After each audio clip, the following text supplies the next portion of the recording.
medical spas, buyer beware, because a medical spa implies that there's some medical treatments. Often there's a staff physician or a nurse as opposed to a traditional day spa.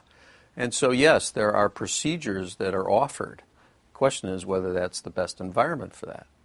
Why would it not be? Well, it depends how much on-site supervision there is by a physician and what is the physician's specialty. Because by routine,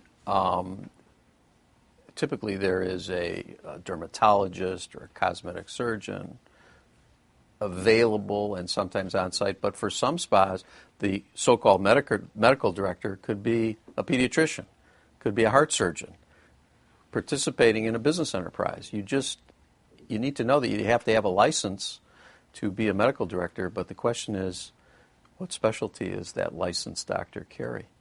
How can a pediatrician or a heart surgeon actually do cosmetic procedures? That doesn't make sense. Well, they're really not doing the procedures in some of the spas, and I'm not saying that this is the rule, but there are some that we know about.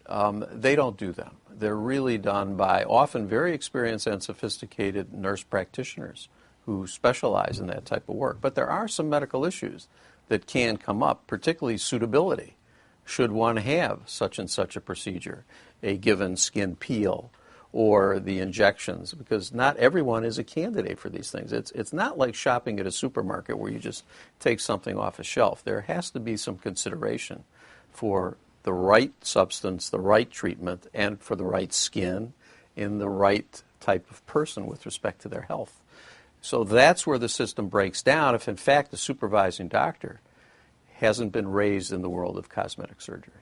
Most are raised in the cosmetic surgery world, but not all. And we do hear stories about physicians kind of migrating in to the medical spa because it's a business and investment opportunity. Or often the spa may be owned by businessmen, and they've appointed Dr. X to be the, quote, medical director. But it's good to have a sense of who's at the controls, who's responsible, and who will be there if there's a problem. All medical treatments have some potential for, delayed healing, some minor complications. Who's going to be the backup?